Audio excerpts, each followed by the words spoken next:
नमस्कार दोस्तों। आज हम लोग बाल विकास के अंतर्गत अध्याय 5 पियाजे, कोहलबर्ग और वाइगोत्स्की के सिद्धांत के बारे में जानेंगे। इस सिद्धांत के अनुसार हम कुछ परिभाषाओं को देखेंगे कि किसने क्या क्या स्टेटमेंट दिया है। कुछ चीज़ों के बारे में डिटेल से जानने का कोशिश करेंगे। हाँ, पर इतना होगा कि इस चैप्टर से यदि कोई क्वेश्चन बनता है तो आपका क्वेश्चन वो छूटेगा नहीं, क्योंकि मैं बहुत ज़्यादा डीपली कवर करने वाला हूँ इस टॉपिक को। तो चलिए जानते हैं जीन पियाजे का संज्ञानात्मक विकास का सिद्धांत क्या कहता है। इस अध्ययन के परिणाम स्वरूप पियाजे ने जिन विचारों का प्रतिपादन किया है उन्हें पियाजे के मानसिक या संज्ञानात्मक विकास के सिद्धांत के नाम से जाना जाता है। इस अध्ययन के अंतर्गत आता क्या है, तो इसमें बच्चों के मानसिक विकास संबंधी क्रियाओं का बड़ी बारीकी से इन्होंने अध्ययन किया है। ये स्विट्जरलैंड के एक मनोवैज्ञानिक थे जिन्होंने बालकों में बुद्धि का विकास किस प्रकार से होता है यह जानने के लिए उन्होंने अपने स्वयं के बच्चों को अपनी खोज का विषय बनाया। चलिए जानते हैं बच्चों में बुद्धि का विकास कब से जुड़ा होता है। तो ये इनके जन्म से जुड़ा हुआ होता है। प्रत्येक बालक अपने जन्म के समय कुछ जन्मजात प्रवृत्तियों एवं सहज क्रियाओं को करने संबंधी योग्यताओं जैसे चूसना, देखना, वस्तुओं को पकड़ना, वस्तुओं तक पहुंचना आदि को लेकर के पैदा होता है। बच्चों में दुनिया के बारे में समझ विकसित करने की क्षमता पैदा हो जाती है। वातावरण के अनुसार स्वयं को ढालना ही अनुकूलन कहलाता है। पूर्व ज्ञान के साथ नवीन ज्ञान को जोड़ने की प्रक्रिया को आत्मसातीकरण एसिमिलेशन कहते हैं। जब बालक अपने पुराने स्कीमा अर्थात ज्ञान में परिवर्तन करना प्रारंभ कर देता है तो यह प्रक्रिया समायोजन कहलाता है। संज्ञानात्मक विकास को 4 अवस्थाओं में विभाजित किया गया है। पहला अवस्था है इंद्रियजनित गामक अवस्था, जो जन्म से 2 वर्ष तक का होता है। इस अवस्था में हम मानसिक क्रियाओं के बारे में जानेंगे, जैसे भूख लगने की स्थिति को बालक कैसे व्यक्त करता है, तो रो करके व्यक्त करता है। इस अवस्था में व्यक्ति आँख, कान एवं नाक से सोचता है। कब? जन्म से 2 साल। जिन वस्तुओं को वो प्रत्यक्ष देखता है उसी का अस्तित्व मानता है। इस आयु में बालक की बुद्धि उसके कार्यों के द्वारा ही व्यक्त होता है। जैसे चादर पर बैठा बच्चा थोड़ी दूर पर स्थित कोई भी खिलौना है उसको प्राप्त करने के लिए चादर को खींचता शुरू करता है। इस तरह से हम कह सकते हैं कि यह अवस्था अनुकरण, स्मृति और मानसिक निरूपण से संबंधित है। इसका दूसरा अवस्था है पूर्व संक्रियात्मक अवस्था, 2 से 7 साल तक, 7 वर्ष की अवस्था तक। इस अवस्था में बालक अपने परिवेश की वस्तुओं को पहचानने और उसमें विभेद करना शुरू करता है। इस दौरान भाषा का विकास भी प्रारंभ हो जाता है। तीसरा अवस्था है मूर्ति संक्रियात्मक अवस्था, 7 वर्ष से 11 वर्ष तक की अवस्था को कहते हैं।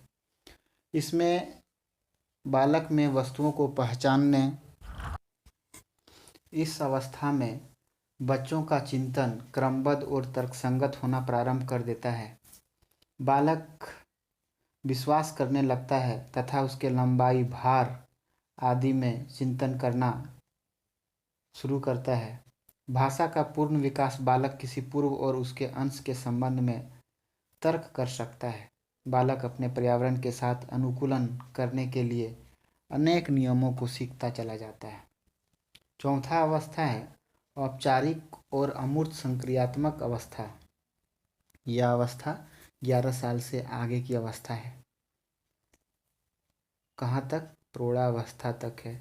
इस अवस्था में अगर प्रमुख विशेषताओं का बात किया जाए तो पहला है भाषा संबंधी योग्यताओं और संप्रेषणशीलता यानी कम्युनिकेशन का विकास अपनी ऊंचाई को छूने लगता है। इस अवस्था में बच्चे अच्छी तरह से सोचने, समझने, समस्या समाधान करने और निर्णय लेने के क्षमता का विकास कर लेता है। अब जीन पियाजे का संज्ञानात्मक विकास का सिद्धांत का क्या महत्व है, शैक्षिक महत्व क्या है, जानते हैं। पहला, संज्ञानात्मक या मानसिक विकास निरंतर चलने वाली प्रक्रिया है। अध्यापक को पहले बालक के मानसिक विकास की अवस्था का निर्धारण कर तब उसे शिक्षित करने हेतु योजना बनाना चाहिए। बच्चों को गलती करने एवं उसे स्वयं सुधारने का पर्याप्त अवसर दिया जाना चाहिए। शिक्षकों को प्रयोगात्मक शिक्षा एवं व्यवहारिक शिक्षा पर बल देना चाहिए। शिक्षक को वाद विवाद प्रतियोगिता का आयोजन करते रहना चाहिए। यह प्रतियोगिता नवीन सोच और नवीन विचारों को जन्म देता है। यही संज्ञानात्मक विकास के सिद्धांत का शैक्षिक महत्व है। अब हम लोग जीन पियाजे के अन्य सिद्धांतों को जानेंगे, जैसे निर्माण और खोज का सिद्धांत।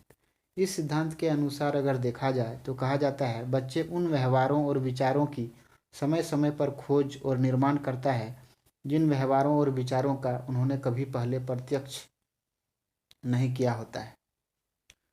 दूसरा सिद्धांत है कार्य क्रिया का अर्जन करना। मतलब विकास की अवस्था से दूसरी में पदार्पण यानी प्रारंभ के लिए दो तथ्य आवश्यक है। पहला सात्मीकरण और दूसरा संतुलन स्थापित करना। सात्मीकरण का अर्थ है बालक उपस्थित एक विचार में से किसी एक नए विचार या वस्तु का समावेशन कर लेना। व्यवस्थापन या संतुलन का अर्थ है नई वस्तु या विचार के साथ समायोजन करना, एडजस्टमेंट करना, अपने विचारों और क्रियाओं को नए विचारों और वस्तुओं में फिट करना, एडजस्ट करना। अब हम लोग पढ़ेंगे जीन पियाजे का नैतिक विकास का सिद्धांत। जीन पियाजे के इस सिद्धांत के अनुसार नैतिक निर्णय के विकास में एक निश्चित क्रम और तार्किक क्रम होता है। पियाजे के अनुसार नैतिक व्यवस्थाएं दो प्रकार की होती है। पहली अवस्था है परायत नैतिकता यानी स्टेज ऑफ हेट्रोनोमियस मोरालिटी। इस अवस्था में 2 साल से 8 साल की जो बच्चे का एज है, उस अवस्था में हम जानेंगे कि बच्चों में नैतिक नियम निरपेक्ष, अपरिवर्तनशील और दृढ़ प्रवृत्ति का होता है। दूसरा इसका अवस्था है स्वायत्त नैतिकता, जिसको बोलते हैं ऑटोनोमस मोरालिटी। ये 9 साल से 11 साल के बच्चों में होता है। इस काल में नैतिकता बच्चों के समकक्ष अर्थात मित्रों के बीच संबंधों से विकसित होता है। अब हम लोग पढ़ेंगे लॉरेंस कोलबर्ग का नैतिक विकास की अवस्था का सिद्धांत। लॉरेंस कोलबर्ग ने जीन पियाजे के सिद्धांत को आधार बनाकर नैतिक विकास की अवस्था का सिद्धांत दिया। उसने इसे 3 भागों में विभाजित किया है। पहला है पूर्व परंपरागत स्तर या पूर्व नैतिक स्तर 4 साल से 10 साल के बच्चों में। इसमें अगर हम देखें तो इसको भी 2 चरण में बांटा गया है, दंड तथा आज्ञापालन अभिमुखता यानी पनिशमेंट एंड ओबीडियंस ओरिएंटेशन। बालक में आज्ञापालन का भाव दंड पर आधारित होता है। इस अवस्था में बालकों में नैतिकता का ज्ञान होता है। बालक स्वयं को परेशानियों से बचाना चाहता है। कोलबर्ग का मानना है कि कोई बालक यदि स्वीकृत व्यवहार अपनाता है तो इसका कारण दंड से स्वयं को बचाना है। ठीक है। दूसरा इसका जो चरण है आत्म अभिरुचि तथा प्रतिफल अभिमुखता, self interested and reward orientation. इस अवस्था में बालक पुरस्कार पाने के लिए नियमों का अनुपालन करता है। चलिए अब आगे जानते हैं इस लॉरेंस कोलबर्ग के नैतिक विकास का जो दूसरा अवस्था है परंपरागत नैतिक स्तर। ये 10 से 13 वर्ष के बालकों में देखा जाता है। इस स्तर पर बालक अपनी आवश्यकता के साथ साथ दूसरों की आवश्यकता का भी ध्यान रखता है। इस स्तर के भी 2 भाग हैं। पहला भाग है अधिकार संरक्षण अभिमुखता, जिसको लॉ एंड ऑर्डर ओरिएंटेशन बोलते हैं। इसमें बच्चे नियम एवं व्यवस्था के प्रति जागरूक होते हैं तथा वे नियम और व्यवस्था के अनुपालन के प्रति भी जवाबदेही लेते हैं। दूसरा इसका जो स्तर है अच्छा लड़का या अच्छी लड़की, मतलब एक दूसरे का सम्मान करने की भावना होती है इसमें बच्चों में। चलिए आगे जानते हैं। उत्तर परंपरागत नैतिक स्तर या आत्म अंगीकृत नैतिक मूल्य ये 13 साल से ऊपर के बच्चों में पाया जाता है। इस अवस्था में जो बच्चे होते हैं वो अपने परिवार, समाज और राष्ट्र के महत्व को प्राथमिकता देते हुए एक स्वीकृत व्यवस्था के अंतर्गत कार्य करता है। इसके अंतर्गत भी 2 चरण है। पहला चरण है सामाजिक अनुबंध अभिमुखता। इसका क्या मतलब होता है कि बच्चे वही काम करते हैं जो उन्हें सही लगता है और वह सोचते भी यही है। स्थापित नियमों में सुधार की आवश्यकता तो नहीं है, ये समझते हैं ऐसा, है ना। जैसे कोई व्यक्ति बच्चे की जान बचाने के लिए यदि दवा का चोरी करता है तो यहाँ देखा जाता है कि जीवन बचाना महत्वपूर्ण है, चोरी हुआ या नहीं ये ज़्यादा महत्वपूर्ण नहीं है। इस अवस्था में बच्चे देखते हैं। दूसरा इसका जो चरण है उसमें है सार्वभौमिक नैतिक सिद्धांत अभिमुखता, जिसको यूनिवर्सल इथिकल प्रिंसिपल ओरिएंटेशन बोलते हैं। इसमें बच्चे का जो आचरण है ये दूसरे की प्रतिक्रियाओं का विचार किए बिना उसके आंतरिक आदर्शों के द्वारा होता है। यहाँ बच्चे अपना अनुरूप व्यवहार करते हैं। चलिए अब जानते हैं कोलबर्ग के नैतिक विकास के सिद्धांत की और क्या क्या अन्य अवस्थाएं हैं। तो पहला अवस्था है स्वकेंद्रित अवस्था। 3 साल से 6 साल के बच्चों में ये देखा जाता है और बालक इस अवस्था में स्व अर्थात आत्म कल्याण के बारे में सोचता है। दूसरा है परंपराओं को धारण करने वाली अवस्था। ये 7 वर्ष से लेकर के किशोरावस्था तक होता है और इस अवस्था में बच्चे अच्छाई और बुराई का ज्ञान हासिल करते हैं, अर्थात हो जाता है इनको। तीसरा अवस्था है आधारहीन आत्मचेतन अवस्था। यह किशोरावस्था से ही जुड़ा है। इसमें बालक का सामाजिक, शारीरिक और मानसिक विकास ऊंचाइयों को छूने लगता है। यहाँ बच्चे आत्मचेतन या आत्मचेतना का शुरुआत हो जाता है बच्चों में। इसमें अगर हम बात करें तो यह मेरा आचरण है, मैं ऐसा व्यवहार करता हूँ, इसकी उसे अनुभूति होने लगती है।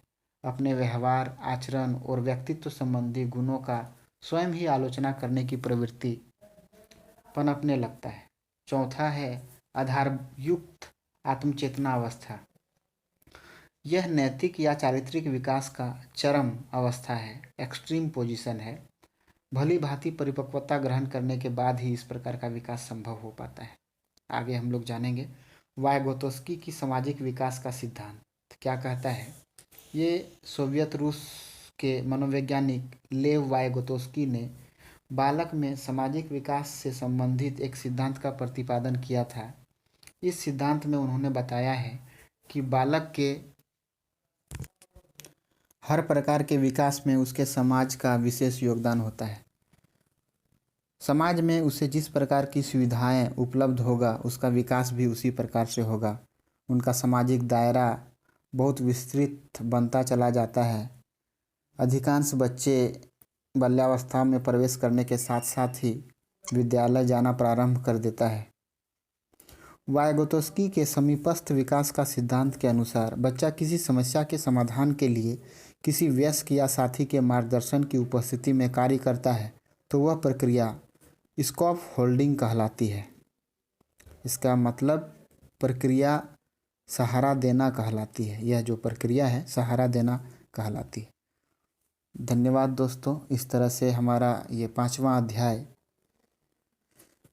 खत्म होता है। अब हम लोग मिलेंगे 6ठे अध्याय के साथ एक नए ऑडियो फाइल में। तब तक के लिए